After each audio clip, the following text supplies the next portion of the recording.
Hai teman-teman, pada video kali ini akan dijelaskan mengenai Himastron ITB dan program studi astronomi ITB. Himpunan Mahasiswa Astronomi atau Himastron ITB merupakan organisasi yang beranggotakan mahasiswa dari program studi astronomi ITB dan didirikan pada tanggal 19 Oktober 1965 di Observatorium Bosca, Lembang. Penamaan Himastron mengikuti penamaan partikel subatomik seperti proton, elektron, dan neutron. Himastron merupakan organisasi yang bersifat keahlian. Dalam tahun ke tahun, Himastron ITB telah aktif melakukan kegiatan-kegiatan keilmuan dengan berbagi ilmu astronomi kepada masyarakat. Beberapa di antaranya biasanya dilakukan saat memperingati fenomena-fenomena astronomi tertentu, seperti gerhana matahari dan World Space Week. Program studi astronomi ITB berada di bawah naungan Fakultas Matematika dan Ilmu Pengetahuan Alam dan merupakan jurusan astronomi satu-satunya di Indonesia hingga saat ini. Lalu, apa aja sih yang bisa dipelajari di jurusan astronomi? Secara umum, program studi S1 Astronomi memiliki 3 subkelompok keahlian, yaitu tata surya, fisika bintang, dan kosmologi. Dari subkelompok keahlian tersebut, mahasiswa prodi astronomi dapat belajar dan mengeksplor pengetahuan mengenai alam semesta.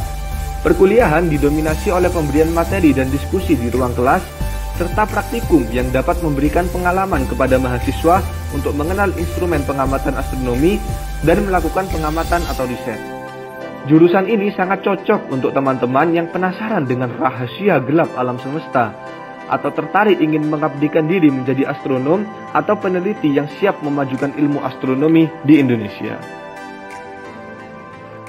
Program studi astronomi ITB juga dilengkapi dengan berbagai fasilitas seperti gedung perkuliahan dan observatorium beserta perangkat pengamatannya yang bisa diakses oleh mahasiswa prodi astronomi.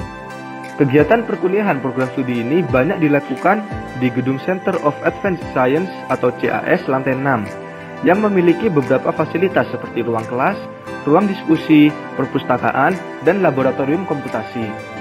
Selain aktivitas di dalam kelas, perkuliahan juga meliputi praktikum atau pengamatan yang dilakukan di Observatorium Bosca. Observatorium ini berlokasi di Lembang, itu loh yang jadi tempat syuting filmnya Sherina. Selain itu, observatorium ini juga dilengkapi dengan berbagai macam teleskop seperti JAIS, Smith Bima Sakti, Bamberg, teleskop surya, teleskop radio, dan lain-lain. Fasilitas ini dapat digunakan sesuai kebutuhan mahasiswa program studi astronomi ITB. Wah, pastinya menarik sekali dapat akses langsung untuk fasilitas-fasilitas keren ini.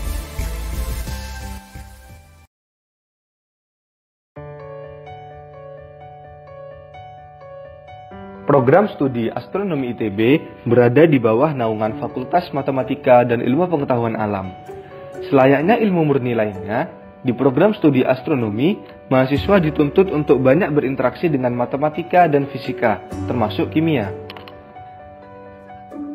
Jika melihat ke kurikulum program studi astronomi ITB, dapat dikatakan semua mata kuliah yang tersedia memerlukan pemahaman matematika dan fisika.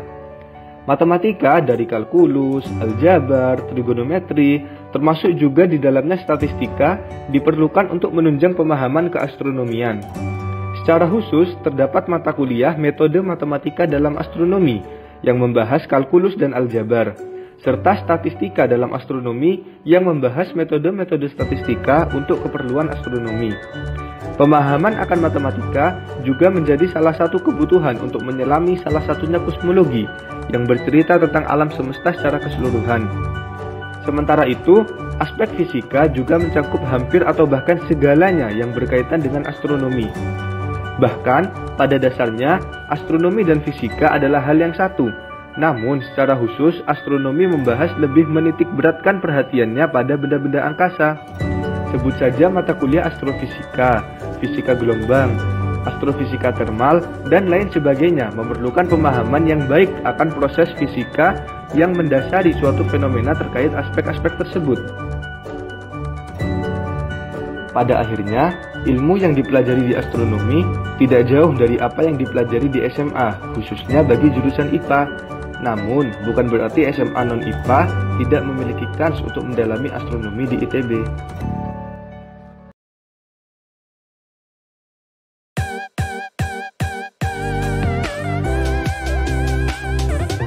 Prospek pekerjaan bagi lulusan astronomi ternyata sangat luas loh teman-teman. merentang mulai dari pekerjaan di perguruan tinggi, lembaga penelitian, lembaga antariksa, observatorium, hingga media massa. Nah, kita coba bahas satu persatu yuk. Pasti udah pada penasaran kan? Prospek kerja yang paling utama dari lulusan astronomi pastinya adalah menjadi seorang astronom, bekerja di observatorium maupun lembaga-lembaga antariksa seperti LAPAN. Selain itu, kalian juga bisa jadi dosen ataupun pengajar untuk bidang astronomi. Tapi jangan takut, selain di bidang astronomi, kalian juga bisa kerja di bidang IT dan media misalnya. Untuk bidang IT, kalian bisa menjadi analis software ataupun seorang data scientist. Untuk bidang media, kalian bisa jadi penulis maupun editor untuk majalah sains. Eits, nggak terbatas pada bidang-bidang pekerjaan itu aja kok yang bisa digeluti seorang lulusan astronomi. Untukmu yang nantinya nggak ingin bekerja di ranah astronomi, masih bisa kok bekerja di bidang-bidang lain seperti industri, keuangan, manajemen, ekonomi, hingga menjadi wirausaha. Kalau dilihat dari persebaran alumni, persebarannya sangat acak sekali karena memang jurusan astronomi memiliki banyak prospek kerja. Hampir di setiap bidang ada alumni astronomi yang bekerja. Nah, teman-teman, itulah penjelasan singkat mengenai Master ITB dan program studi astronomi ITB. Semoga video ini bisa bermanfaat dan dapat menambah wawasan teman-teman semuanya. Nah, kami juga mau pesan nih untuk teman-teman. Jangan pernah ada rasa takut untuk memilih masa depan teman-teman semua.